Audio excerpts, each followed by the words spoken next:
Mi marido me ha estado engañando con nuestra niñera adolescente, que ahora está embarazada de 3 meses, para denunciarlo antes de que la manipule y la silencie. Soy Sofía, tengo 34 años, madre de 2 hijos, y al parecer, la idiota más grande del mundo. Lo descubrí hace 3 días.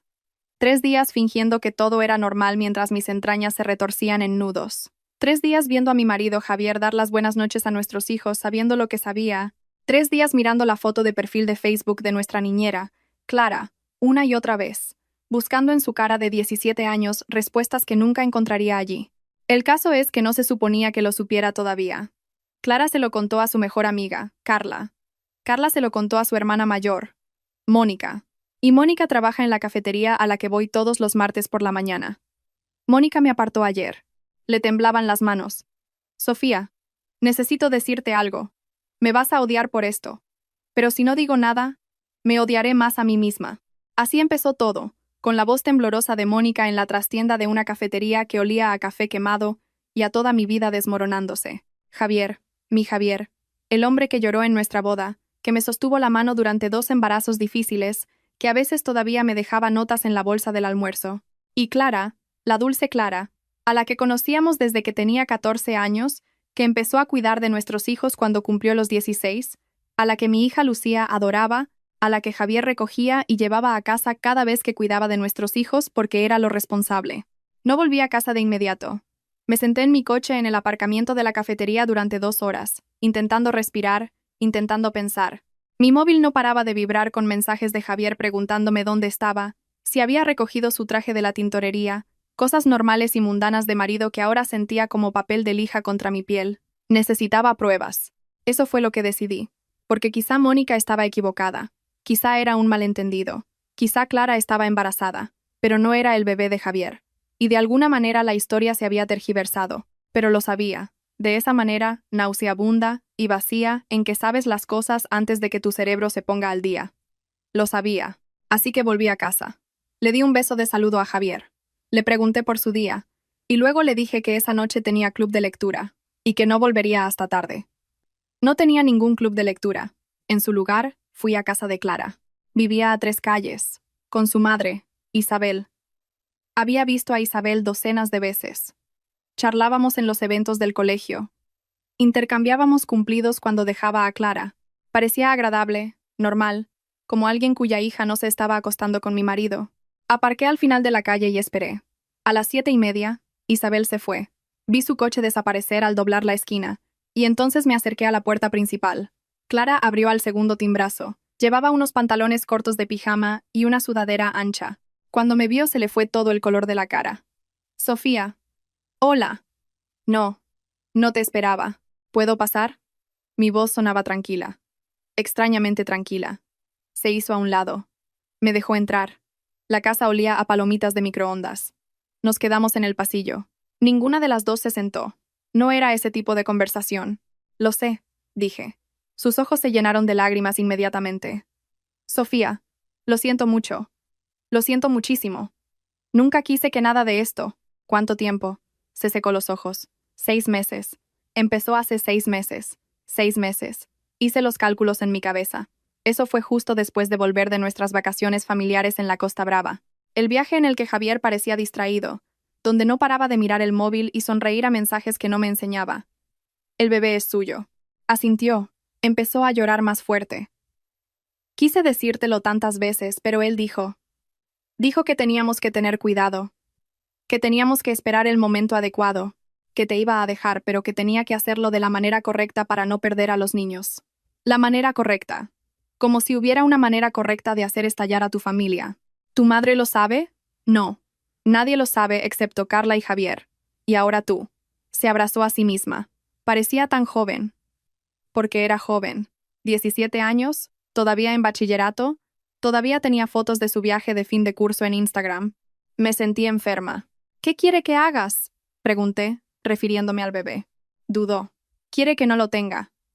Dijo que no podemos tenerlo ahora mismo por el momento, que tenemos que esperar hasta después del divorcio, que podemos tener hijos juntos más tarde, cuando las cosas se calmen. Y ahí estaba. Javier no me dejaba por ella. Intentaba hacer desaparecer el problema. Clara, mírame. Esperé a que me mirara a los ojos. No me va a dejar. Nunca planea dejarme. Te va a convencer de que te deshagas de este bebé y luego va a desaparecer de tu vida. ¿Entiendes eso? No. Sacudió la cabeza. No. Él me quiere. Me dice que me quiere. Tenemos planes. Vamos a... Tienes 17 años. Él tiene 41. Tiene una esposa y 2 hijos, una hipoteca y una reputación. ¿Cómo crees exactamente que son esos planes? Ahora sollozaba. Sollozos que sacudían todo su cuerpo. Una parte de mí quería consolarla. Solo era una cría. Pero la otra parte de mí, la más grande, quería zarandearla y gritar. No hice ninguna de las dos cosas. Voy a preguntarte algo, dije. Y necesito que pienses muy bien tu respuesta. Asintió, limpiándose la cara con la manga. ¿Quieres tener este bebé? Me miró fijamente. Yo. Sí. Creo que sí. Quiero decir. Tengo miedo, pero... Sí. Entonces tenlo. No dejes que te presione para hacer algo de lo que te arrepentirás. Pase lo que pase después. Haga lo que haga yo. Toma tu propia decisión sobre esto. ¿Vale? Vale, susurró. Me fui, volví a mi coche, me senté allí en la oscuridad, tratando de averiguar qué venía después. No podía ir a ver a Javier, todavía no. Mentiría, manipularía, le daría la vuelta de alguna manera y me haría cuestionar mi propia realidad. Le había visto hacerlo antes con cosas más pequeñas. Dinero que faltaba en nuestra cuenta, mensajes de texto sospechosos. Era bueno haciéndome sentir loca. Necesitaba algo que no pudiera rebatir con palabras. Así que fui a casa, actué con normalidad, acosté a los niños mientras Javier veía el fútbol en el salón, luego me di una ducha y me metí en la cama junto a mi marido y fingí dormir. A las 2 de la madrugada me colé en su despacho. Javier guardaba todo en su portátil. Sabía su contraseña. Era el cumpleaños de Lucía más nuestro año de aniversario. No era exactamente la caja fuerte del Banco de España. Me senté en su silla, abrí su ordenador y empecé a buscar.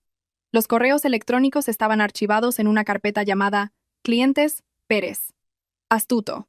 Lo suficientemente aburrido como para que nunca hiciera clic en ella, pero ahí estaban, cientos de ellos, desde hacía 7 meses. Hola, preciosa. No puedo dejar de pensar en anoche. Me hace sentir vivo de nuevo. Quise vomitar, pero seguí leyendo. También había fotos. Clara en lencería. Clara sonriendo a la cámara en lo que reconocí como una habitación de hotel. Clara con la mano en su vientre a un plano con la leyenda. Nuestro pequeño secreto. Y luego encontré los recientes. De hacía 2 semanas. Clara, Javier, tenemos que hablar de opciones. Javier, ¿qué tipo de opciones? Clara, he mirado clínicas. Hay una a 2 pueblos de aquí. Puedo llevarte el sábado. Tu madre no tiene por qué saberlo. Clara, no sé si quiero hacer esto. Javier, cariño, ya hemos hablado de esto. Es la única manera. Una vez que esto esté solucionado, podremos estar juntos. Se lo contaré todo a Sofía, pero no mientras estés embarazada. Es demasiado complicado. Clara, dijiste eso hace 1 mes y hace 2 meses. ¿Cuándo vas a decírselo de verdad? Javier, pronto. Te lo prometo. Pero tienes que confiar en mí. Esto es lo mejor para todos. Clara. ¿Y qué hay de lo que yo quiero? Una larga pausa. Javier, ¿lo que tú quieres? Tienes 17 años. No sabes lo que quieres. Crees que sí, pero no. Yo soy el adulto aquí. Estoy tomando la decisión responsable. Clara, lo voy a tener. Lo he decidido. Javier, no, no lo vas a tener. Vas a ir a esa clínica el martes y vas a hacer lo que hay que hacer. Porque si no lo haces, si tienes este bebé, lo negaré todo. Le diré a todo el mundo que me sedujiste, que has estado obsesionada conmigo durante años, que estás mintiendo sobre que el bebé sea mío. Tu reputación quedará destruida. Nadie creerá una palabra de lo que digas. Hice capturas de pantalla de todo. Lo envié a mi correo electrónico, a mi móvil, a una cuenta de almacenamiento en la nube que Javier no sabía que tenía. Pero seguí cavando. Porque si iba a hacer esto, necesitaba todo. Encontré más. Extractos bancarios que mostraban retiradas de efectivo que yo no conocía. Recibos de hotel, cargos de joyerías de las que nunca había recibido regalos. Le compró un collar para su 17 cumpleaños. 200 euros mientras me decía que teníamos que recortar gastos. Encontré mensajes de texto que había borrado de su móvil, pero no de la copia de seguridad de su portátil. Mensajes de otros números que no reconocí, mujeres que no conocía. Esto no era solo sobre Clara, esto era un patrón. ¿Cuántas otras había habido? ¿Cuántas veces había creído sus mentiras? Seguí buscando hasta casi las 4 de la mañana. Para cuando terminé, tenía pruebas suficientes para hundirlo. Javier todavía dormía cuando volví a la cama. A la mañana siguiente, llamé al trabajo para decir que estaba enferma. Le dije a Javier que tenía un virus estomacal. Me besó la frente, me dijo que descansara y se fue a su oficina en el centro. Tan pronto como su coche salió del camino de entrada, llamé por teléfono. Necesito que vengas, le dije a mi hermana Laura, ahora mismo. Oyó algo en mi voz. No hizo preguntas. Solo dijo que estaría allí en 20 minutos. Cuando llegó, le mostré todo. Los correos electrónicos, las fotos, los mensajes de texto, los registros financieros que mostraban dinero gastado en hoteles y regalos. Se sentó en mi sofá con la mano en la boca, llorando. Ese hijo de... Se detuvo, me miró. ¿Qué vas a hacer? No lo sé todavía. Pero necesito que me ayudes a decidir. Pasamos las siguientes 3 horas planeando. Laura trabajaba en un despacho de abogados. Sabía cosas. Hizo llamadas a abogados con los que había trabajado. Me consiguió consultas para más tarde esa semana. Me ayudó a empezar a documentarlo todo. Nuestros bienes, nuestras cuentas, los ingresos de Javier. Necesitas abrir una cuenta bancaria solo a tu nombre, dijo. Empieza a mover dinero. No mucho, solo lo suficiente para cubrir un abogado y los gastos de manutención durante unos meses. Hazlo poco a poco para que no se dé cuenta. ¿No es eso ilegal? No, son bienes gananciales. Tienes todo el derecho a acceder a ellos. Solo te estás asegurando de tener recursos cuando las cosas se pongan feas. Y se pondrán feas. Tenía razón. Durante la semana siguiente moví pequeñas cantidades de dinero a una nueva cuenta. 500 aquí, 1000 allá. Nada que activara las alertas. Me reuní con 3 abogados, elegí a la mejor. Se llamaba Victoria Soler. Era cara, pero tenía fama de ganar. Esto va a ser una lucha, me dijo Victoria. Tu marido contratará a alguien igual de bueno, quizá mejor. Tienes que estar preparada para que se ponga desagradable. Estoy preparada. Pero aquí está la cuestión. No solo quería un divorcio. Quería que Javier se enfrentara a las consecuencias, a las de verdad. Porque Clara tenía 17 años, y en España, aunque la edad de consentimiento es de 16, existía el delito de abuso con prevalimiento, dado que él era su empleador y una figura de autoridad. Javier lo sabía. Lo había mencionado una vez hacía años cuando hubo un caso en las noticias. Se había mostrado asqueado. Llamó al tipo depredador. Dijo que los hombres así merecían estar encerrados, y ahora él era ese hombre. Llamé a la policía esa tarde. La agente que tomó mi declaración era una mujer llamada Inspectora Ríos. Tendría unos 50 años, con ojos amables y un comportamiento sensato. Escuchó todo sin interrumpir, tomó notas, hizo preguntas para aclarar. Esto va a ser difícil, me dijo cuando terminé. Estos casos siempre lo son. La víctima suele ser reacia a cooperar. Creen que están enamoradas. No se ven a sí mismas como víctimas. Lo sé, dije. Pero está embarazada. Y él la está presionando para que aborte. Me lo dijo ella misma. La inspectora Ríos asintió. Necesitaremos hablar con Clara, tomarle declaración, y necesitaremos las pruebas que ha reunido. Le di todo. Las capturas de pantalla, los correos electrónicos, la cronología. ¿Qué pasa ahora?, pregunté. Investigamos. Construimos un caso, y luego decidimos si presentamos cargos. ¿Cuánto tiempo lleva eso? ¿Podrían ser semanas? ¿Podrían ser meses? Estas cosas no se mueven rápido. No tenía meses. Clara ya estaba de 3 meses. Javier ya la estaba presionando. Cada día que pasaba era otro día en que podía convencerla de hacer algo que no quería hacer. Necesito acelerar esto, dije. La inspectora Ríos me miró atentamente. Señora García, entiendo que esté enfadada, pero tiene que dejarnos hacer nuestro trabajo. No haga nada que pueda poner en peligro la investigación. Asentí, sonreí, mentí. Por supuesto, lo entiendo. Pero no tenía intención de esperar. Esa noche en la cena, interpreté a la esposa perfecta. Le pregunté a Javier por su día. Me reí de sus chistes.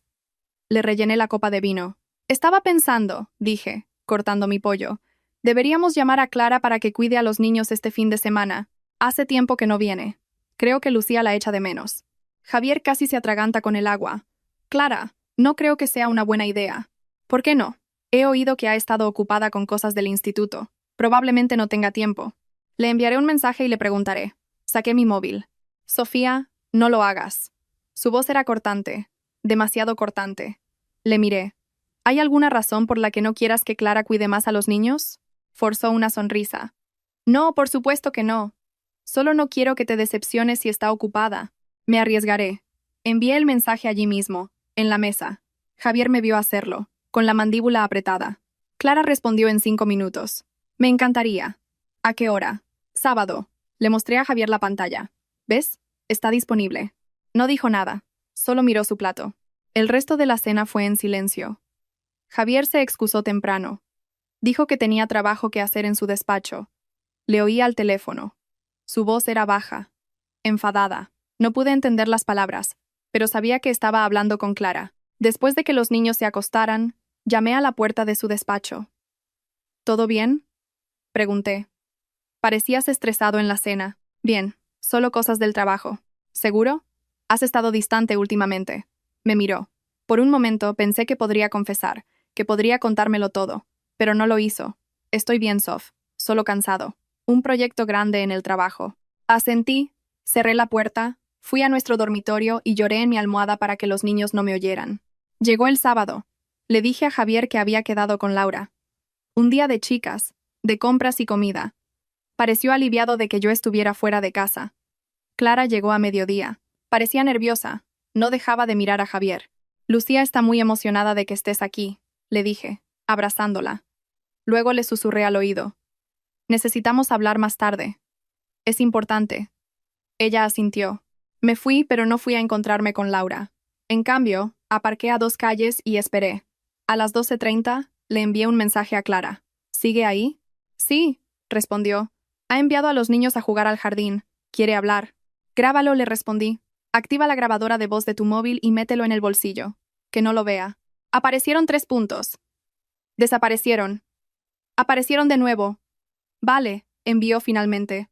Esperé. Cada minuto parecía una hora. No paraba de mirar el móvil, imaginando lo que estaba pasando en mi casa. A la 1:15, sonó mi teléfono. Era Clara. Sofía. Su voz temblaba. Tienes que volver ahora. Llegué en 3 minutos. Cuando entré, Clara estaba llorando en la cocina. Javier no estaba por ninguna parte. ¿Qué ha pasado? ¿Dónde está? Me entregó su teléfono. La aplicación de la grabadora de voz todavía estaba grabando. Pulsó detener y luego reproducir. La voz de Javier llenó la cocina. Así que he pedido cita. El martes a las 3. La clínica está a 2 horas, así que tenemos que salir a la 1. Javier, no quiero hacer esto. Cariño, ya hemos hablado de esto.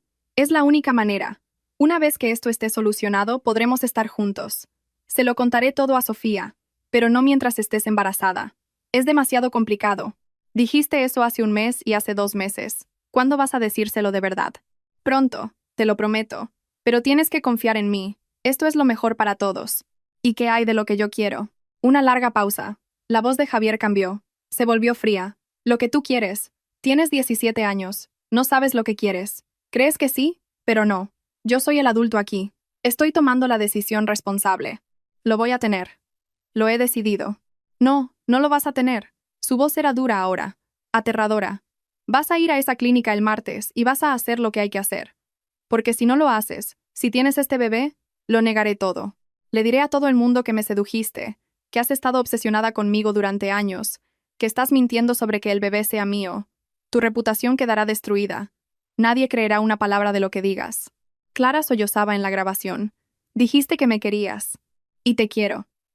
Por eso te estoy protegiendo de ti misma. Esto es por tu propio bien, Clara. Confía en mí. La grabación terminaba ahí. Miré a Clara. Estaba pálida, temblando. ¿Dónde está?, pregunté. Se fue. Cuando enviaste el mensaje de que volvías, dijo que tenía que irse. Me dijo que mantuviera la boca cerrada o se aseguraría de que me arrepintiera. Me senté en la mesa de la cocina. Me temblaban las manos. Voy a llamar a la policía, dije. Ahora mismo. ¿Estás preparada para eso? Clara asintió. No puedo seguir con esto. No puedo seguir mintiendo. No puedo seguir fingiendo que esto es normal. Cogí mi teléfono y llamé a la inspectora Ríos. Lo tengo, dije cuando respondió. Lo tengo grabado. Llegó en 30 minutos. Trajo a otro oficial con ella. Un hombre más joven que se presentó como el agente Martínez. Se sentaron con nosotras en mi salón, escucharon la grabación 3 veces, tomaron la declaración de Clara y también la mía. La inspectora Ríos estaba escribiendo todo cuando levantó la vista hacia Clara. Necesito hacerte algunas preguntas difíciles, dijo suavemente. Sobre la relación, sobre lo que pasó. Sé que es duro, pero necesitamos detalles. Clara asintió. Respiró hondo. ¿Cuándo empezó?, preguntó la inspectora Ríos. El 15 de julio. Lo recuerdo porque era mi cumpleaños. Cumplí 17. ¿Hubo contacto inapropiado antes de eso? Había estado coqueteando durante unos meses, haciéndome cumplidos, enviándome mensajes que parecían inocentes pero también un poco raros, como ¿estás guapísima hoy?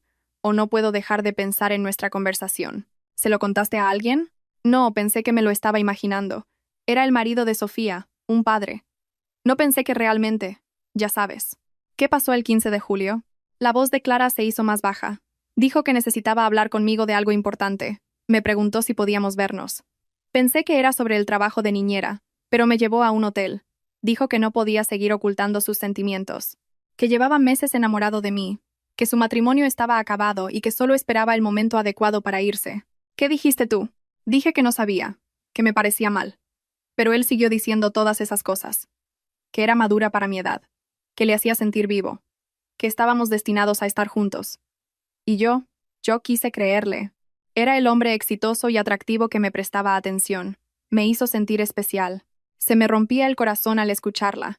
Había sido manipulada, engatusada, y no tenía ni idea. La inspectora Ríos hizo más preguntas. ¿Cuántas veces habían estado juntos? ¿A dónde habían ido? Si alguien más lo sabía. Luego se volvió hacia mí. Señora García, ¿qué le hizo sospechar de la infidelidad? Le expliqué lo de Mónica, los correos que encontré, el patrón de comportamiento que empecé a notar. Cuando terminamos, la inspectora Ríos cerró su cuaderno. Esto es coacción, dijo. Amenazar a una menor para forzarla a interrumpir un embarazo. Combinado con las pruebas de abuso sexual con prevalimiento que ha proporcionado, tenemos más que suficiente para una orden de arresto. ¿Cuánto tiempo? Pregunté. Podemos detenerlo esta misma noche. Miré el reloj. Eran casi las 2:30. Llegará a casa sobre las 6, dije. Pueden arrestarlo aquí, delante de nuestra casa. Delante de los vecinos, delante de todos los que pensaban que era un tipo genial. La inspectora Ríos asintió. Estaremos listos. Después de que la policía se fuera, me senté con Clara un rato. ¿Qué pasa ahora? Preguntó. Ahora te vas a casa. Le cuentas todo a tu madre y dejas que la policía haga su trabajo. Mi madre se va a enfadar mucho. Puede que se enfade al principio, pero lo superará. Eres su hija. Te quiere. Clara se fue sobre las 3. Estaba sola en casa. Llamé a Laura. ¿Puedes recoger a los niños del colegio? Pregunté. Llévalos a tu casa por esta noche. ¿Qué está pasando? Van a arrestar a Javier esta noche. No quiero que los niños lo vean. Laura guardó silencio por un momento. Dios mío. Vale. Sí. Los recogeré. ¿Les digo algo? Diles que van a dormir en tu casa. Y ya está. Sofía, ¿estás bien? Lo estaré. Colgué. Miré alrededor de la casa. Este era el último día en que las cosas serían normales. Bueno, no normales, pero iguales. Después de esta noche, todo cambiaría. Envié a Lucía y Marcos a casa de Laura con sus mochilas para pasar la noche. Les dije que tenía una cena especial planeada con su padre, y que ellos se divertirían con sus primos. Estaban emocionados, no hicieron preguntas. A las 5:45, me quedé de pie en mi salón y esperé. A las 5:58, el coche de Javier entró en el camino de entrada. A las 6:03, llegaron 2 coches de policía. Observé desde la ventana cómo Javier salía de su coche. Confundido, observé cómo los agentes se le acercaban. Observé cómo le decían que estaba detenido por abuso sexual y coacción a una menor. Su cara se puso blanca. Miró hacia la casa, me vio de pie en la ventana. Nuestras miradas se encontraron. Por un momento, vi miedo real en su rostro. No el miedo calculado de alguien atrapado en una mentira. El miedo genuino de alguien que se da cuenta de que su mundo se está acabando. No saludé, no sonreí. Solo le miré fijamente, mientras le ponían las esposas y le leían sus derechos. Los vecinos salieron a mirar. La señora Chen de al lado con la boca abierta. Los universitarios que alquilaban la casa de enfrente grabando con sus móviles. Los Johnson con su césped perfectamente cuidado cuchicheando entre ellos. Todos lo vieron. Javier gritaba ahora, diciendo que era un malentendido, que su mujer estaba loca, que no había hecho nada malo. Sofía, Sofía, diles que esto es una locura. No me moví y no respondí. Lo metieron en el coche de policía de todos modos. Mientras se alejaban, finalmente me aparté de la ventana, me senté en el sofá y empecé a temblar. Mi teléfono empezó a sonar inmediatamente, números que no reconocía, probablemente vecinos queriendo saber qué pasaba. No respondí a ninguno. En su lugar me serví una copa de vino, del caro que Javier guardaba para ocasiones especiales. Me senté en el porche trasero, y vi la puesta de sol y pensé en lo que venía después. El divorcio, el juicio, decirles a mis hijos que su padre no volvería a casa, Reconstruir una vida que creía segura. Era aterrador, pero también liberador. Mi teléfono volvió a sonar. Esta vez era Clara. ¿Es verdad?, preguntó. ¿De verdad lo han arrestado? Estuvo en silencio un momento. Mi madre ya lo sabe. Se lo he contado todo. Está muy disgustada. Pero dice que me va a apoyar. Decida lo que decida sobre el bebé. Eso es bueno. Eso es muy bueno. Gracias por creerme, por ayudarme. Podrías haberme culpado. Podrías haber estado enfadada conmigo. Tienes 17 años, Clara. Él es un hombre de 41. Aquí solo hay una persona a la que culpar. Hablamos unos minutos más. Me dijo que Isabel ya había llamado a un abogado, que se iban a asegurar de que tuviera opciones. Después de colgar, me senté en el silencio de mi casa vacía. Esta era mi vida ahora. Madre soltera, casada con un criminal, a punto de divorciarse. No dormí esa noche. Solo me quedé en la cama mirando al techo, repasando todo en mi cabeza. A la mañana siguiente, la madre de Javier me llamó gritando. ¿Qué has hecho? ¡Lo has destruido! ¿Por qué? Por nada. Eres vengativa y cruel. Y espero que estés contenta. ¿Eso es todo?, pregunté con calma. Esa chica está mintiendo. Lo sedujo. Ha estado obsesionada con él durante años, y ahora está tratando de arruinar su vida. Tenía 16 años cuando empezó. Tu hijo es un depredador. ¿Cómo te atreves? Le colgué, bloqueé su número. El abogado de Javier llamó a continuación, un hombre llamado Roberto Bravo, que sabía que tenía reputación de defender a hombres ricos acusados de cosas malas. Señora García, represento a su marido. Le gustaría hablar con usted para explicarle, para tratar de arreglar esto. ¿Arreglarlo? Él mantiene su inocencia. Cree que ha habido un malentendido. Si pudiera darme su correo electrónico. Lo siento, su dirección de correo electrónico. Le voy a enviar el nombre y el número de mi abogada. Toda comunicación futura pasa por ella. Colgué antes de que pudiera responder. Luego apareció Laura con café y napolitanas y un plan. Hoy cambiamos las cerraduras, dijo. Y mañana abrimos una nueva cuenta bancaria solo a tu nombre. Y luego vamos a conseguirte la mejor abogada de divorcios del estado. Ya tengo una. Victoria Soler. Los ojos de Laura se abrieron de par en par. Victoria Soler. Es cara. Javier puede pagarlo. Sus bienes están a punto de convertirse en gananciales, y dado lo que ha hecho, supongo que conseguiré un acuerdo bastante favorable. Tenía razón.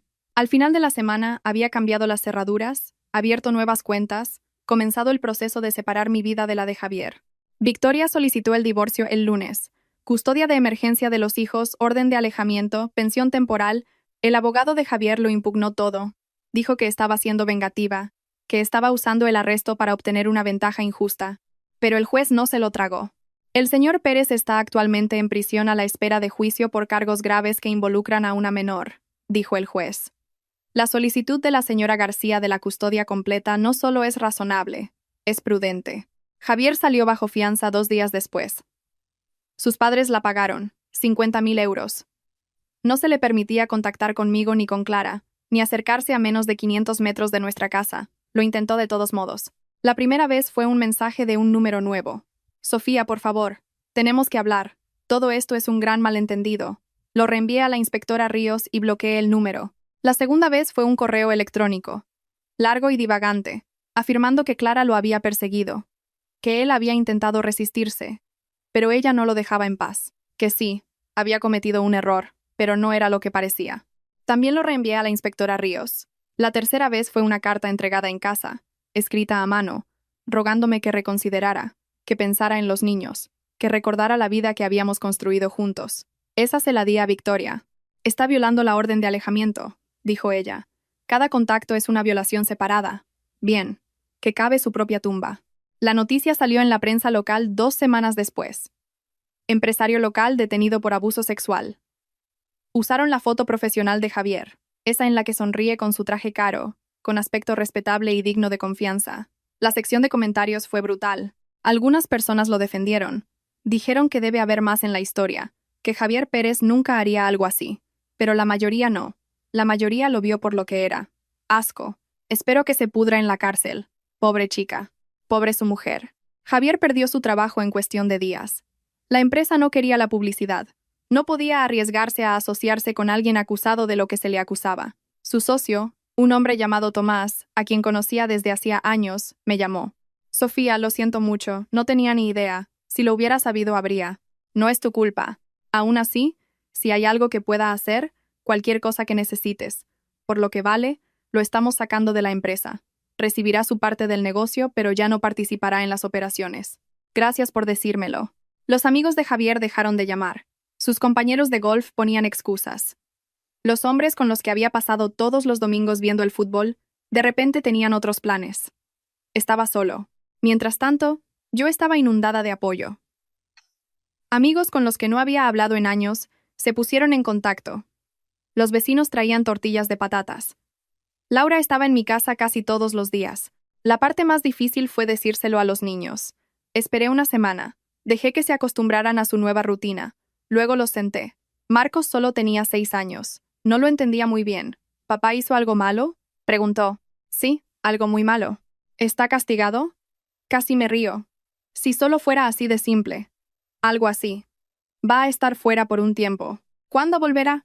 Lucía tenía 10 años. Lo suficientemente mayor para saber que algo iba muy mal. Lo suficientemente mayor para leer las noticias en su iPad, aunque había intentado ocultárselo. Me acorraló esa noche después de que Marcos se acostara. ¿Por qué la policía se llevó a papá? Había temido esta pregunta. Me había preparado para ella. Pero nada te prepara realmente. Papá tomó algunas malas decisiones, dije con cuidado. Hizo cosas que hicieron daño a la gente. Y cuando los adultos hacen eso, a veces tienen que enfrentar las consecuencias. ¿Qué tipo de malas decisiones? Del tipo que te explicaré mejor cuando seas mayor. Ahora mismo, solo necesito que sepas que nada de esto es culpa tuya. Papá te quiere mucho. Y yo también. Pero las cosas van a ser diferentes por un tiempo. Sus ojos se llenaron de lágrimas. ¿Tú y papá os vais a divorciar? ¿Por lo que hizo? Estuvo en silencio durante mucho tiempo. Luego dijo, bien. Eso me sorprendió. Bien. Te oía llorar por las noches durante meses. Os oía a ti y a papá discutir. No sabía de qué se trataba, pero sabía que algo iba mal, y tenía miedo. Así que si que él se vaya significa que dejas de llorar, entonces bien. La abracé fuerte. La sostuve mientras lloraba. Mientras yo lloraba. Siento que tuvieras que oír eso, dije. Siento que hayas tenido miedo. No es tu culpa, mamá. Es de papá. El tribunal ordenó evaluaciones psicológicas para ambos para determinar la aptitud para la custodia. Me senté en una oficina estéril durante 3 horas respondiendo preguntas sobre mi infancia, mi matrimonio, mi salud mental. La psicóloga era neutral, clínica, tomaba notas sin expresión. Hábleme de su relación con su marido. ¿Qué parte? ¿La parte en la que pensé que éramos felices o la parte en la que descubrí que me había estado mintiendo durante meses? Ambas. Hablé de conocer a Javier en la universidad, de nuestra boda, de los primeros años cuando todo parecía perfecto. ¿Cuándo empezaron a cambiar las cosas?, preguntó la psicóloga. No lo sé. Mirando hacia atrás, había señales que pasé por alto o ignoré. Se quedaba hasta tarde en el trabajo. Era reservado con su móvil. Se ponía a la defensiva cuando le hacía preguntas. Me decía a mí misma que estaba siendo paranoica. ¿Se culpa a sí misma por lo que pasó? A veces. Me pregunto si hubiera sido una mejor esposa. Tal vez él no habría. Me detuve. Pero eso no es justo. Eso es lo que él querría que pensara. La verdad es que él tomó decisiones. Yo no le obligué a tener una aventura con una adolescente. La psicóloga asintió. Escribió algo. Javier tuvo su evaluación la semana siguiente. Yo no estaba allí, pero Victoria me dijo que lloró. Se hizo la víctima. Dijo que había cometido un error, pero que no merecía que le destruyeran la vida. El informe del psicólogo llegó 2 semanas después. Recomendaba que yo mantuviera la custodia principal. Decía que Javier mostraba signos de rasgos de personalidad narcisista y escaso control de los impulsos, que carecía de introspección sobre su propio comportamiento y tendía a culpar a los demás de sus errores. Me sentí reivindicada y triste, porque este era el hombre con el que me había casado, el hombre con el que había construido una vida, y nunca lo había visto realmente con claridad hasta ahora. El divorcio siguió adelante. El abogado de Javier intentó pintarme como una vengadora, como alguien que usaba el sistema legal para castigar a su marido por una infidelidad. Victoria lo cortó de raíz. El señor Pérez tuvo una relación física con una menor, dijo en el tribunal. No se trata de castigarlo por una infidelidad. Se trata de proteger a la señora García y a sus hijos de un hombre que ha demostrado un juicio extremadamente pobre y un patrón de comportamiento engañoso. El juez estuvo de acuerdo. Me quedé con la casa, la custodia principal, más de la mitad de nuestros bienes. Javier obtuvo visitas supervisadas con los niños una vez al mes y una orden judicial para pagar la pensión alimenticia y compensatoria. Su abogado intentó argumentar que las cantidades eran demasiado altas, que Javier había perdido su trabajo y no podía permitírselo. Su cliente debería haber pensado en eso antes de involucrarse en un comportamiento delictivo, dijo el juez. El juicio penal se fijó para noviembre, a 8 meses vista. Mientras tanto, la vida continuaba en una extraña nueva normalidad. Volví a trabajar. Mi jefe había sido comprensivo con todo, me dio horarios flexibles, me dejó trabajar desde casa cuando lo necesitaba. Los niños empezaron terapia. Una mujer llamada doctora Patricia Ramírez, especializada en hijos de divorciados. Marcos iba una vez a la semana, jugaba con juguetes mientras la doctora Ramírez le hacía preguntas amables sobre sus sentimientos. Lucía también iba una vez a la semana. Al principio se resistía más. No quería hablar con una extraña sobre su familia. Pero la doctora Ramírez fue paciente. Finalmente, Lucía se abrió. Habló de sentirse enfadada, confundida, avergonzada. Todos mis amigos lo saben, me dijo Lucía una noche. Lo vieron en las noticias. Me hacen preguntas y no sé qué decir. ¿Qué quieres decir? Quiero decir que mi padre es una persona terrible, que lo odio. Pero sigue siendo mi padre, y se supone que no debo odiarlo. Tienes derecho a sentir lo que sientas. Ira, odio, amor, confusión. Todo está bien. Ella asintió, pero pude ver que no me creía del todo. La fiscal asignada al caso de Javier era una mujer llamada Laura Herrera. Me llamó para una reunión 3 semanas antes del juicio. Quiero que esté preparada, dijo. El abogado de Javier va a poner a Clara en el banquillo. Van a cuestionar su forma de vestir, sus publicaciones en redes sociales, sus relaciones pasadas. Van a intentar que el jurado crea que sabía exactamente lo que estaba haciendo. Tenía 16 años. Lo sé. Y vamos a insistir en ese punto. Pero los jurados pueden ser impredecibles, especialmente en casos como este, donde el acusado es muy querido en la comunidad. Javier ya no es muy querido. Todo el mundo sabe lo que hizo. Todo el mundo sabe de lo que se le acusa. Hasta que un jurado lo condene, es inocente a los ojos de la ley. Me explicó qué esperar, cuánto duraría el juicio, si necesitaría testificar. Podría llamarla como testigo de carácter, dijo Laura, para hablar de la relación de Javier con Clara, lo que observó, cómo se comportaba con ella. Nunca noté nada inapropiado. Eso es realmente útil. Demuestra lo cuidadoso que era, cómo lo ocultó incluso a usted. El juicio comenzó en una fría mañana de noviembre. Me senté en la sala con Laura a un lado y Isabel, la madre de Clara, al otro. Isabel y yo nos habíamos convertido en aliadas improbables en todo esto, unidas por nuestra ira compartida hacia Javier, nuestro deseo compartido de proteger a Clara. Gracias por estar aquí, dijo Isabel mientras esperábamos que comenzara el juicio. Clara estaba nerviosa por volver a verlo. ¿Está preparada? Tan preparada como puede estarlo. Javier se sentó en la mesa de la defensa con un traje caro. Se había cortado el pelo. Parecía respetable, digno de confianza, como alguien que definitivamente no tuvo una aventura con una adolescente. El jurado entró. 8 mujeres, 4 hombres, una mezcla de edades y procedencias. Estudié sus caras, tratando de adivinar qué estaban pensando. La fiscalía fue primero. Laura Herrera se levantó y se dirigió al jurado. Este caso trata sobre el poder y la manipulación, comenzó. Sobre un hombre de 41 años que utilizó su posición de autoridad para engatusar y aprovecharse de una adolescente. Una chica que cuidaba de sus hijos. Una chica que confiaba en él. Una chica que tenía 16 años cuando esto comenzó. Expuso la cronología, los correos electrónicos, los mensajes de texto, las fotos, la grabación de Javier amenazando a Clara. El jurado escuchó. Algunos tomaron notas. Otros simplemente miraron a Javier con expresiones de asco. Luego, Clara subió al estrado. Estaba visiblemente embarazada, de 6 meses, con un sencillo vestido azul que su madre le había comprado para el juicio. Laura la guió a través de todo. Cómo empezó a cuidar a los Patterson, cómo Javier fue amable al principio, cómo empezó a hacerle cumplidos, a enviarle mensajes de texto, a ofrecerse a llevarla a casa incluso cuando yo estaba disponible para hacerlo. ¿Cuándo se volvió físico?, preguntó Laura. La voz de Clara era baja. El 15 de julio del año pasado, mi 17 cumpleaños. Cuéntenos qué pasó ese día. Me envió un mensaje esa mañana, diciendo feliz cumpleaños. Me preguntó si tenía planes. Le dije que no, realmente. Solo una cena con mi madre más tarde. Dijo que quería darme un regalo. Me preguntó si podía quedar con él. ¿Le pareció extraño? Un poco, pero pensé que tal vez él y Sofía me habían comprado un regalo de cumpleaños. No me pareció raro en ese momento. ¿Qué pasó cuando se encontraron? Me recogió del instituto. Dijo que íbamos a un lugar especial, pero condujo hasta un hotel. Le pregunté qué hacíamos allí, y me dijo que no podía seguir ocultando sus sentimientos, que llevaba meses enamorado de mí, que su matrimonio estaba acabado y que solo esperaba el momento adecuado para irse. ¿Cómo se sintió? Confundida, asustada, pero también halagada. Era este hombre exitoso y atractivo que me prestaba atención, diciéndome que era guapa y especial. Nunca me había sentido así antes. ¿Qué pasó después? La voz de Clara se hizo aún más baja. Entramos en la habitación del hotel. Me besó. No sabía muy bien qué hacer.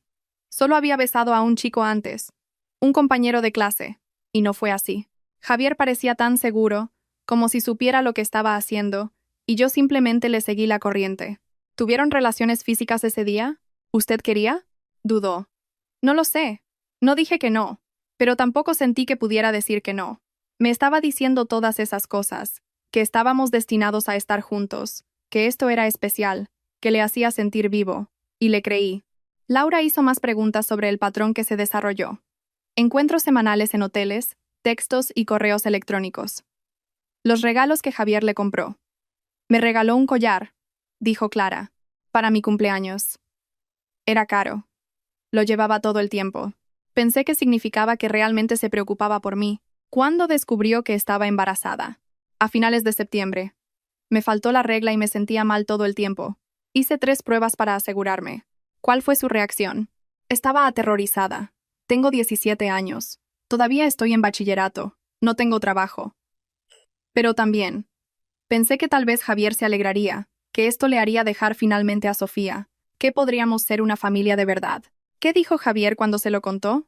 Los ojos de Clara se llenaron de lágrimas. Se enfadó. Muy enfadado. Dijo que debería haber sido más cuidadosa, que esto lo complicaba todo. Luego empezó a buscar clínicas donde pudiera, ya sabes, interrumpir el embarazo. Sí. Laura puso la grabación. La voz de Javier llenó la sala del tribunal, fría y amenazante. Vas a ir a esa clínica el martes, y vas a hacer lo que hay que hacer. Porque si no lo haces, si tienes este bebé, lo negaré todo. Le diré a todo el mundo que me sedujiste, que has estado obsesionada conmigo durante años, que estás mintiendo sobre que el bebé sea mío. Tu reputación quedará destruida. Nadie creerá una palabra de lo que digas. Varios miembros del jurado se revolvieron en sus asientos. Una mujer negó con la cabeza con asco. Otra tenía lágrimas en los ojos. El abogado de Javier se levantó para el contrainterrogatorio. Roberto Bravo tendría unos 60 años. Pelo plateado, traje caro, el tipo de abogado que se especializaba en hacer que los jurados dudaran de su propio juicio. Señorita Torres, dijo suavemente, dice que tenía 17 años cuando comenzó esta relación, pero ya había tenido un novio a esa edad, ¿correcto? ¿Yo? Sí. Salí con alguien del instituto durante unos meses, así que no era inexperta en relaciones románticas. Laura objetó. Relevancia. Estoy estableciendo que la señorita Torres no era tan ingenua como la fiscalía nos quiere hacer creer. El juez lo permitió. Roberto continuó. Usted persiguió a Javier, ¿no es así? Llevaba ropa provocativa a su alrededor, coqueteaba con él, dejaba claro que estaba interesada. No, eso no es verdad.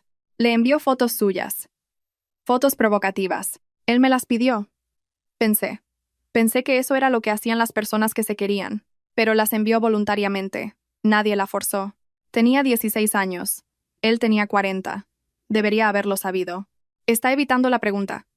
¿Alguien la forzó a enviar esas fotos? No, pero él me las pidió. Dijo que quería verme, que era guapa. Pensé que le estaba haciendo feliz. Roberto sonrió como si hubiera ganado algo. No más preguntas.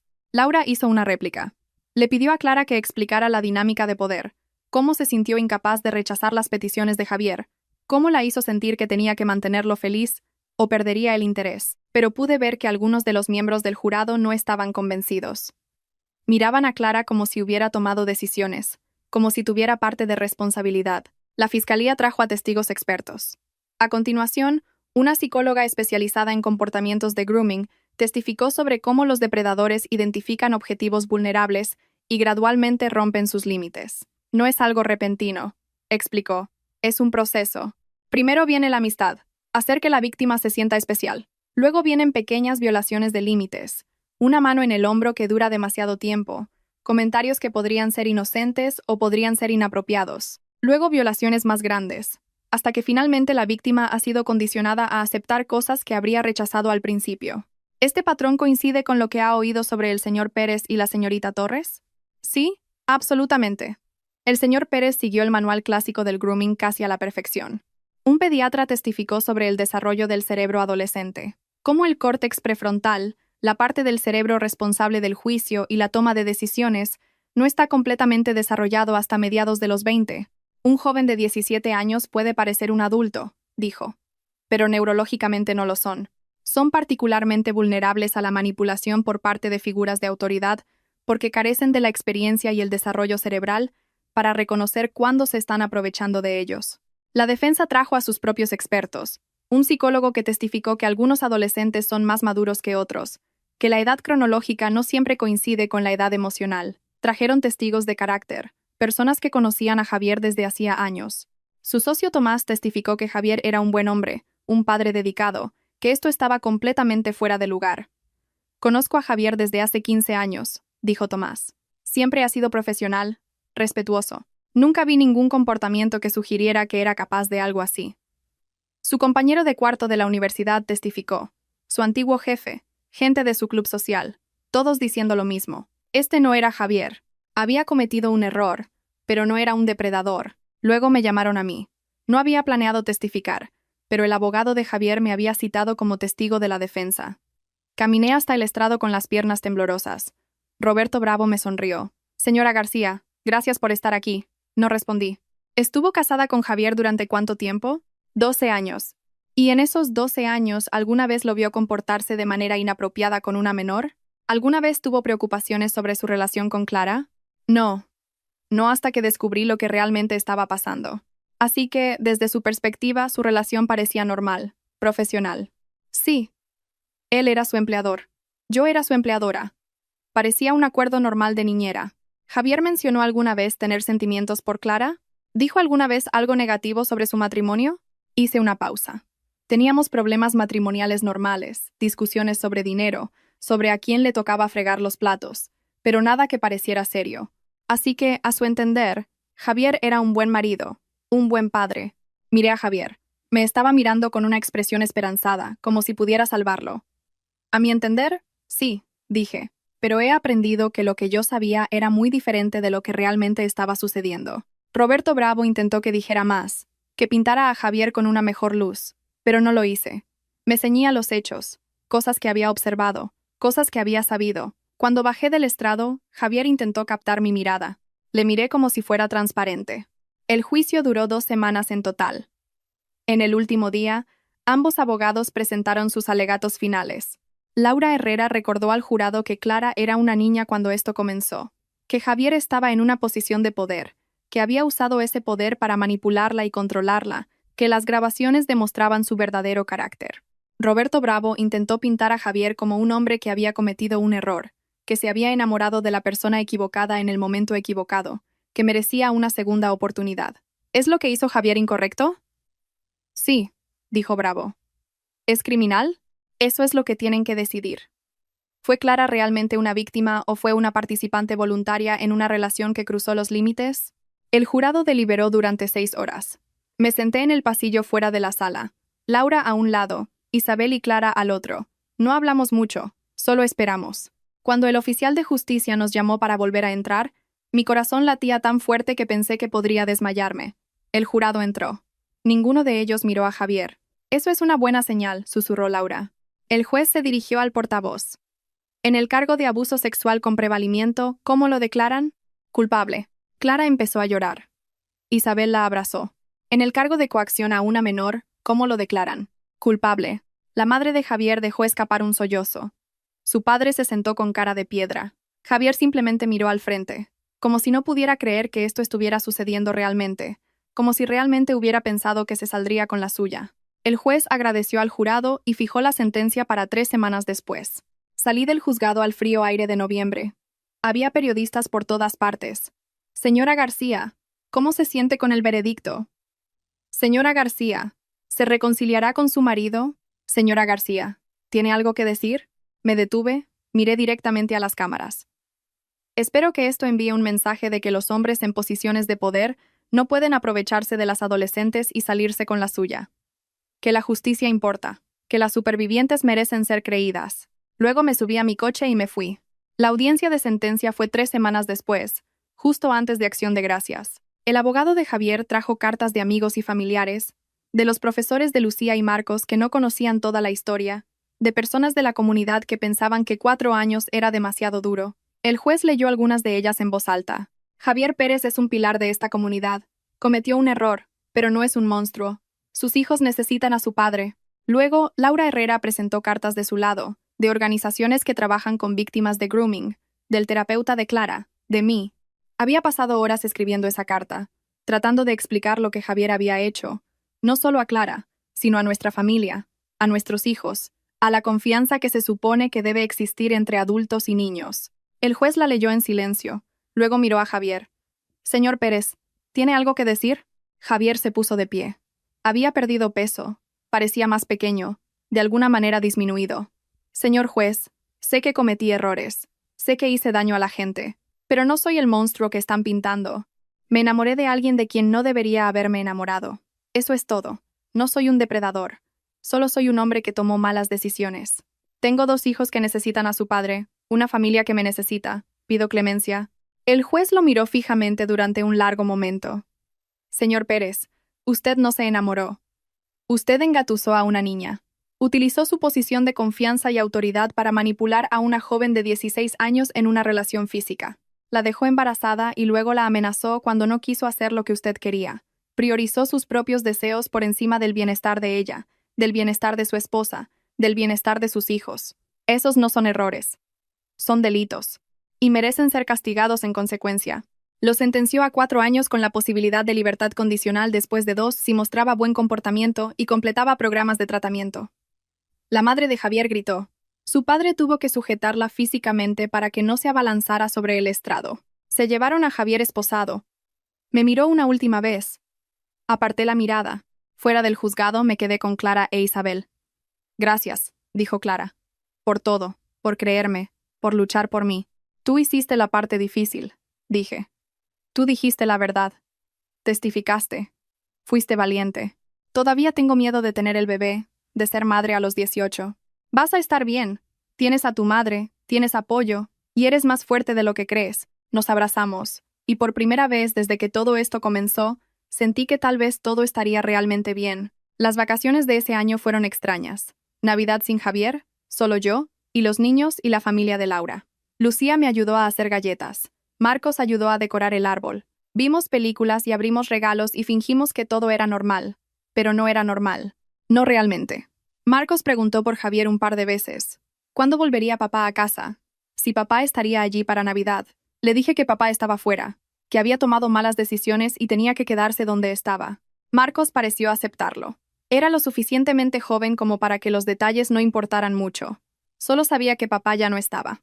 Lucía no preguntó por él en absoluto. En Nochebuena, después de que los niños se acostaran, Laura y yo nos sentamos en el sofá bebiendo vino.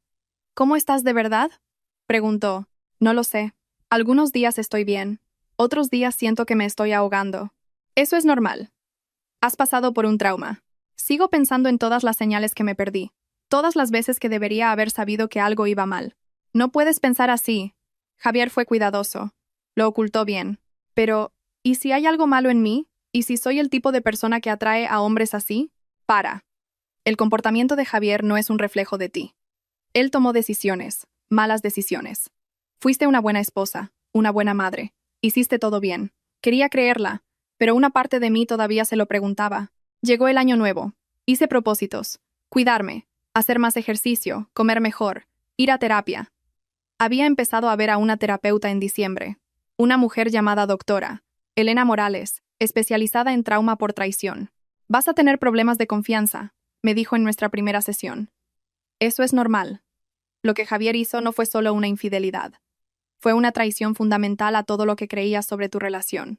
Entonces, ¿cómo lo supero? No lo superas. Lo atraviesas. Sientes los sentimientos.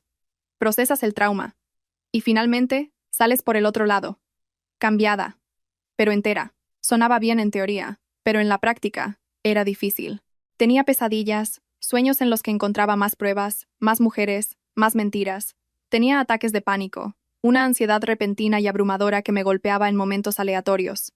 En el supermercado, en el trabajo, llevando a los niños al colegio.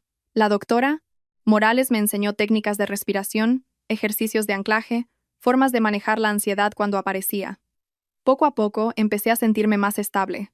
Empecé a hacer ejercicio, me apunté a un gimnasio, descubrí que me gustaba el kickboxing, me gustaba golpear cosas, me gustaba sentirme fuerte, empecé a comer mejor, a cocinar comidas de verdad en lugar de depender de la comida para llevar. Empecé a dormir toda la noche, pequeñas victorias, pero se sumaban. Clara tuvo a su bebé en marzo, una niña a la que llamó Alba. Isabel me llamó desde el hospital. Quiere que lo sepas. Pensé que te gustaría ver una foto. Me envió una foto por mensaje. Alba era diminuta y perfecta y completamente inocente en todo esto. ¿Clara está bien?, pregunté. Está bien. Asustada, agotada, pero bien. Va a quedarse con el bebé. Mi madre está ayudando. Lo estamos resolviendo. Dile felicidades y que pienso en ella. Una semana después, Clara me envió una solicitud de amistad en Facebook. La acepté. Sus publicaciones eran principalmente sobre Alba. Hitos del bebé, tomas nocturnas, primeras sonrisas. Parecía feliz. O al menos tan feliz como puede parecer una madre soltera de 18 años. Le envié un mensaje unos meses después del nacimiento de Alba. ¿Cómo estás? De verdad, respondió de inmediato. Mejor de lo que pensaba. Alba es increíble. Mi madre es increíble. Estoy haciendo cursos online y creo que voy a estar bien. ¿Y tú? Día a día. Los niños están mejor. Yo estoy mejor. ¿Puedo preguntarte algo? Claro. ¿Por qué me ayudaste? Después de todo. Después de lo que hice con Javier. ¿Por qué? Lo pensé durante mucho tiempo antes de responder. Porque eras una cría. Y él era un adulto que debería haberlo sabido mejor. Y porque alguien necesitaba protegerte, aunque fuera de tus propias decisiones. Gracias. Pienso mucho en eso, en lo que habría pasado si no me hubieras creído. Yo también lo pensé. Javier la habría convencido de interrumpir el embarazo. La habría ignorado después. Estaría traumatizada y sola, y probablemente culpándose a sí misma. En cambio, tenía a Alba, tenía un futuro. No era perfecto, pero era mejor. Pasaron los meses. La vida se asentó en un ritmo. Me ascendieron en el trabajo. Mi jefe reconoció el esfuerzo que había estado haciendo. Me dio más responsabilidad, mejor sueldo. Los niños continuaron en terapia. Marcos iba bien. Parecía mayormente no afectado por todo. Lucía estaba luchando más. La doctora Ramírez dijo que era normal. Era lo suficientemente mayor para entender lo que había pasado. Lo suficientemente mayor para sentirse avergonzada y enfadada. Se siente traicionada, me dijo la doctora Ramírez. No solo por Javier, sino por el mundo. Pensaba que los adultos eran seguros, que los padres protegen a sus hijos. Y Javier violó esa confianza. ¿Cómo la ayudo? Sigue siendo constante. Sigue siendo honesta. Sigue estando ahí. Necesita saber que no todos los adultos son como Javier. Lo intenté, pero era difícil cuando Lucía no me hablaba, cuando se encerraba en su habitación y se negaba a salir. Una noche, llamé a su puerta. Vete. Lucía, por favor, déjame entrar, dije. Vete. Me senté fuera de su puerta, apoyada en la pared. No me voy a ir a ninguna parte, dije. Me sentaré aquí toda la noche si es necesario, pero no te voy a dejar sola. Silencio. Luego la puerta se abrió una rendija. Lucía se sentó al otro lado. Podía verla a través de la rendija. Lo odio, dijo. Lo sé. Odio que todo el mundo lo sepa. Odio no poder ser normal. Odio que cuando la gente me mira, piensan, esa es la chica cuyo padre fue a la cárcel. Yo también lo odio. ¿De verdad? ¿O solo lo dices? Pensé cuidadosamente mi respuesta. Odio lo que esto te ha hecho a ti, a Marcos, a nuestra familia. Odio que las decisiones de Javier te afectaran de formas que no merecías, pero no me arrepiento de haberlo denunciado, porque necesitaba enfrentar las consecuencias. Todos en el colegio hablan de ello. Susurran cuando paso. Algunos son amables, como si sintieran pena por mí, pero otros son malos. Dicen cosas. ¿Qué tipo de cosas? Que tal vez debería haberme dado cuenta. Que tal vez podría haberlo detenido. Que tal vez es en parte mi culpa. Se me rompió el corazón. Lucía, escúchame. Nada de esto es tu culpa. Ni una sola cosa.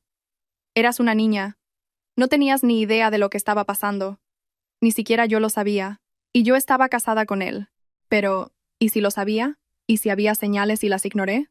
¿Lo sabías? No creo. Pero todo el mundo actúa como si fuera tan obvio, como si todos deberíamos haberlo visto. A toro pasado, todos son sabios. Es fácil para la gente juzgar cuando no lo estaban viviendo. Pero tú no lo sabías. Yo no lo sabía. Javier era muy bueno ocultando quién era realmente. Hablamos durante más de 1 hora. Finalmente, Lucía salió de su habitación. Nos sentamos en el sofá y vimos una película juntas. Se durmió con la cabeza en mi hombro. No me moví, solo me quedé allí sosteniéndola, agradecida de que todavía quisiera estar cerca de mí. La primera audiencia de libertad condicional de Javier llegó ese verano. 2 años después de su sentencia, su abogado argumentó que había sido un recluso modelo, que había completado todos los programas requeridos, que había mostrado un arrepentimiento genuino. Laura Herrera se opuso. Dijo que 2 años no era suficiente, que Javier necesitaba cumplir su sentencia completa. Yo también presenté una carta, explicando cómo sus acciones habían afectado a nuestra familia, cómo los niños todavía estaban en terapia, cómo yo todavía estaba reconstruyendo. La Junta de Libertad Condicional denegó su solicitud. Javier cumpliría al menos otro año. Su madre me llamó después, gritando de nuevo: «Tú hiciste esto. Lo estás manteniendo allí. No estarás satisfecha hasta que lo hayas destruido por completo». Yo no hice nada. La Junta tomó su decisión basándose en los hechos. Podrías haber hablado a su favor. Decirles que merece una segunda oportunidad. ¿Por qué haría eso? Porque es el padre de tus hijos. Porque todo el mundo comete errores. Porque estás siendo vengativa. Le colgué. Bloqueé su número. Estaba harta de que me gritaran personas que no podían aceptar la realidad. Por esa época empecé a salir de nuevo. Nada serio al principio, solo citas para tomar un café aquí y allá, hombres de aplicaciones de citas que parecían normales en el papel. La mayoría no funcionaron. O tenían sus propios problemas o se ponían raros cuando se enteraban de lo de Javier. Un tipo de hecho dijo: «Así que eres la esposa de ese tipo, el que salió en todas las noticias». Me fui antes de que llegaran las bebidas. Pero luego conocí a Andrés, un profesor del colegio de Lucía. Charlamos en las reuniones de padres y profesores y me invitó a salir. Dije que sí. Fuimos a cenar, hablamos de nuestros hijos, nuestros trabajos, nuestras vidas. Él también estaba divorciado. Sabía lo que era reconstruir. «¿Puedo preguntar qué pasó?», dijo durante el postre. «Con tu matrimonio. Quiero decir. No tienes que decírmelo si no quieres. Mi marido tuvo una aventura con nuestra niñera adolescente. La dejó embarazada. Actualmente está cumpliendo condena por ello». Los ojos de Andrés se abrieron de par en par. Yo. «Vaya. Lo siento». «No lo sientas. No fue tu culpa. Aún así, es mucho por lo que pasar». Lo fue. Pero aquí estoy ahora y estoy bien. Salimos durante unos meses. Era amable, paciente. No me presionaba para nada para lo que no estuviera preparada. Los niños lo conocieron finalmente. A Marcos le gustó de inmediato. Pensó que era genial que fuera profesor y supiera cosas sobre dinosaurios. Lucía fue más cautelosa, pero finalmente se abrió. «Es majo», me dijo una noche. «No como papá». No, estuve de acuerdo. No como papá. Después de 6 meses, decidimos que éramos mejores como amigos. No hubo drama, ni una gran ruptura. Solo un reconocimiento mutuo de que, aunque nos gustábamos, no estábamos enamorados. «Me alegro de haberte conocido», dijo Andrés cuando tuvimos nuestra última conversación. «Eres una persona increíble, fuerte, resiliente. Quien termine contigo tendrá suerte». «Tú también», dije. «Tu exmujer es una idiota por dejarte ir». Se rió. Nos abrazamos, seguimos siendo amigos. Javier enviaba cartas desde la prisión. No leí la mayoría de ellas. Iban directamente a una caja en mi armario.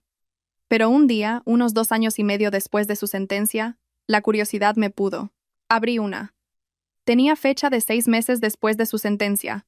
«Sofía, sé que probablemente no leerás esto. Sé que me odias. Entiendo por qué. He tenido mucho tiempo para pensar aquí dentro, sobre lo que hice, sobre las decisiones que tomé, sobre la gente a la que hice daño. Tienes razón en todo. Fui manipulador, fui egoísta, puse mis propios deseos por encima de todo lo demás. Me digo a mí mismo que me enamoré de Clara, pero la verdad es que estaba enamorado de la forma en que ella me hacía sentir, joven, deseado, como si todavía tuviera toda mi vida por delante en lugar de estar atrapado en un matrimonio que se había vuelto rutinario. Sé que no es una excusa. No hay excusa para lo que hice. Pienso en Lucía y Marcos todos los días, en cómo les fallé como padre, en cómo crecerán sabiendo lo que hice, en el hecho de que no estaré allí para sus obras de teatro escolares, sus graduaciones, sus momentos importantes. También pienso en ti, en los años que pasamos juntos, en la vida que construimos. Destruí todo eso. Sé que lo hice. No pido perdón. No lo merezco. Solo te pido que sepas que lo siento. Verdaderamente lo siento por todo. Javier. La leí 2 veces. Luego la volví a poner en la caja. Quizá lo sentía. Quizá no. Ya no importaba. Un lo siento no deshace lo que pasó. No me devuelve los años que desperdicié. No les devuelve a nuestros hijos su inocencia. Lo siento es solo una palabra. El tiempo siguió pasando. Clara se graduó de bachillerato esa primavera. Publicó fotos en Facebook con su birrete y toga, sosteniendo a Alba, que ahora tenía 1 año.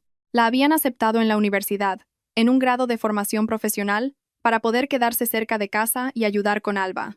Quiero estudiar enfermería, me dijo cuando le envié un mensaje de felicitación. Quiero ayudar a la gente. Quiero hacer algo bueno con mi vida. Empezó las clases ese otoño. Isabel cuidaba de Alba durante el día. No fue fácil, pero lo consiguieron. Ayudé en lo que pude, no porque quisiera una relación con la hija de Javier, sino porque Clara estaba tratando de construir una vida mejor. Y yo quería apoyar eso. A veces enviaba dinero para pañales o le daba a Clara ropa usada de cuando Marcos era un bebé. Isabel estaba agradecida. No tenías que hacer esto, dijo. Después de todo, lo sé, dije. Pero quiero hacerlo. La segunda audiencia de libertad condicional de Javier estaba programada para finales de otoño, a los 3 años de su sentencia. Esta vez, Laura Herrera dijo que había una buena posibilidad de que fuera liberado. Ha cumplido 3 años, completado todos los programas. La Junta suele conceder la libertad condicional en este punto. Así que simplemente va a salir, a volver a su vida. Tendrá restricciones, libertad vigilada, registro de delincuentes sexuales. No será fácil para él. Todavía no parecía suficiente, pero no había nada que pudiera hacer al respecto. La Junta le concedió la libertad en diciembre, justo antes de Navidad. Javier salió de la cárcel 3 días antes de las fiestas. Sus padres lo recogieron. Solo lo supe porque el padre de Javier llamó para decírmelo. Se queda con nosotros por ahora, dijo, hasta que se recupere. Pensé que deberías saberlo. Val. Quiere ver a los niños por Navidad. Sofía. Es su padre. Es un hombre que tomó decisiones que destruyeron a nuestra familia. Los niños no quieren verlo. No voy a forzarlos. Marcos preguntó por él la semana pasada. Preguntó cuándo volvía papá a casa. ¿Y qué le dijiste? Silencio. Exacto. No le dijiste nada porque tampoco sabes qué decir. Colgué. Esa Navidad fue diferente a los años anteriores. Mejor en algunos aspectos. Había empezado a salir con alguien nuevo. Miguel. Nos habíamos conocido a través de Laura. Era compañero de trabajo de su marido. Recientemente divorciado con una hija de la edad de Lucía.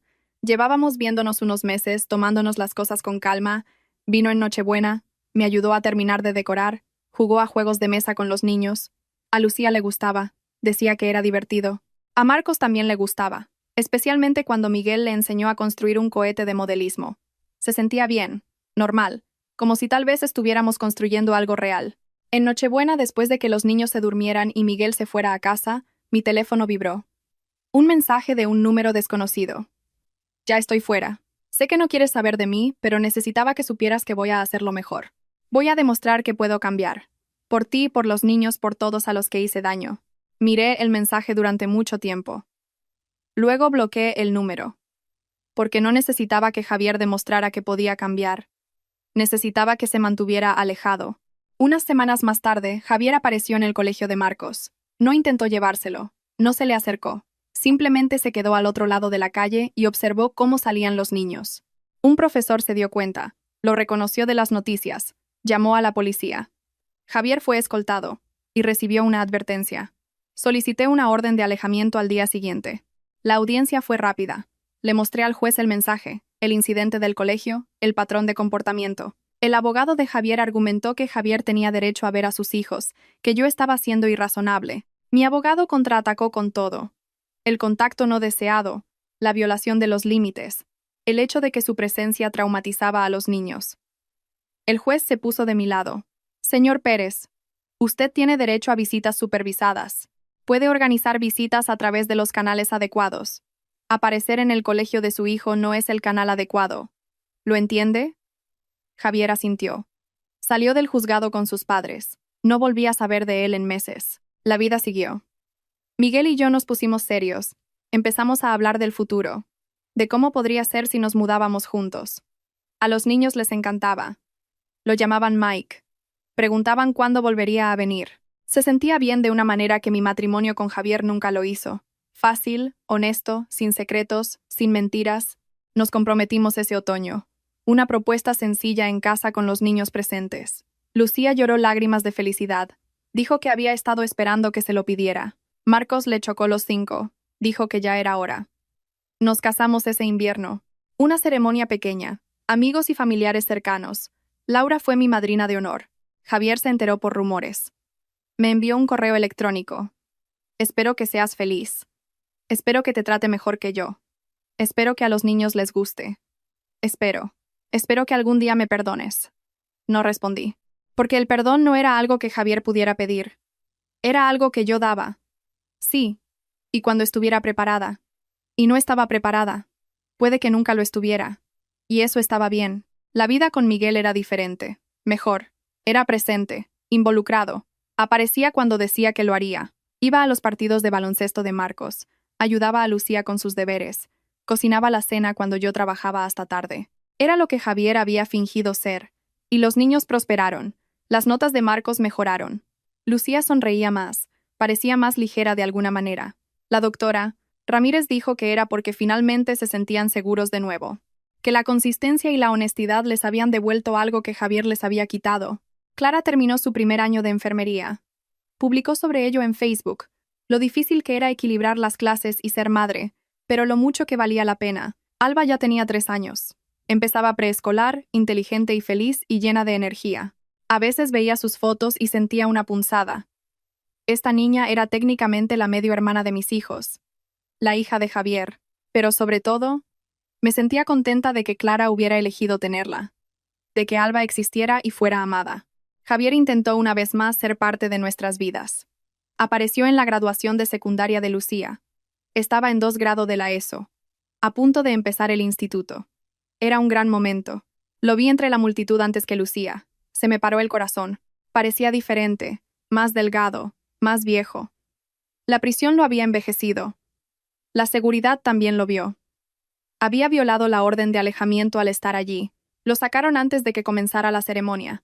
Se fue en silencio. No montó una escena. Pero Lucía lo había visto. Vino corriendo después, disgustada. ¿Era papá? ¿Estaba aquí? Lo estaba, pero ya se ha ido. La seguridad se ha encargado. ¿Por qué sigue intentando vernos? No queremos verlo. No lo sé, cariño. Quizá piensa que si aparece suficientes veces cambiaremos de opinión. Eso nunca va a pasar. Lo sé. Javier pasó la noche en el calabozo, pagó una multa, recibió otra advertencia. Su abogado me llamó después.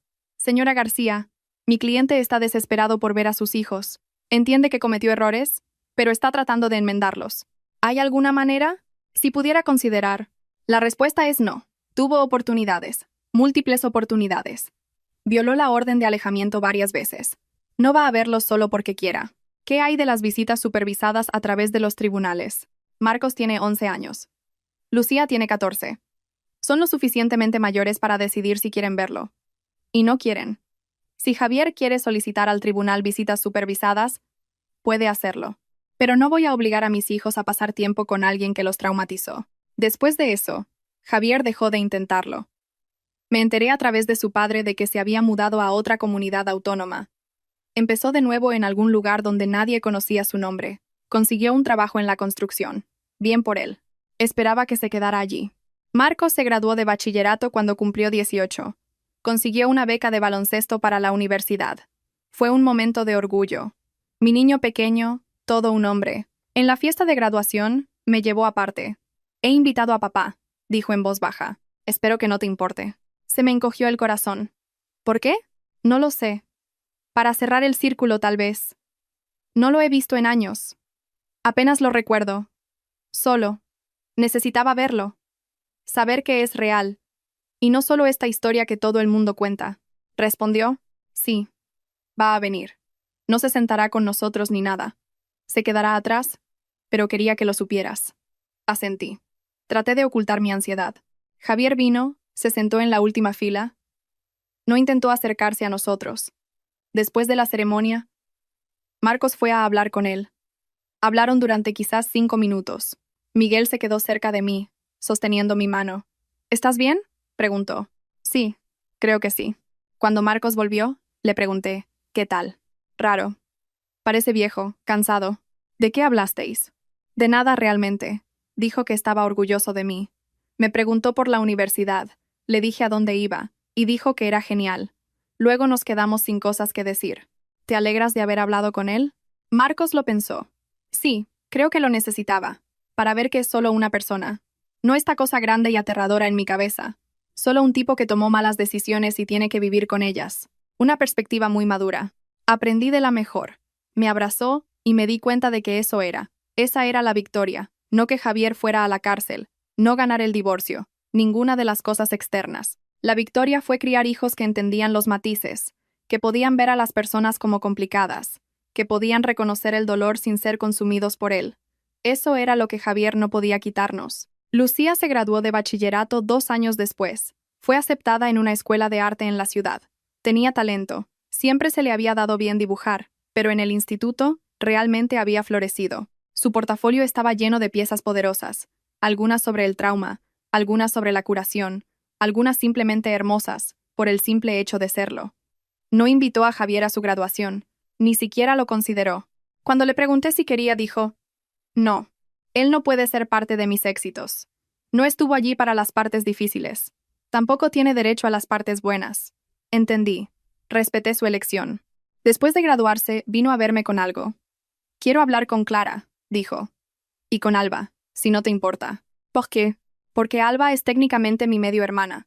Y he estado pensando en eso, en que ella es inocente en todo esto. Y tal vez sería bueno conocerla. No como la hija de papá, sino como una persona. Organizamos un encuentro en una cafetería. Territorio neutral.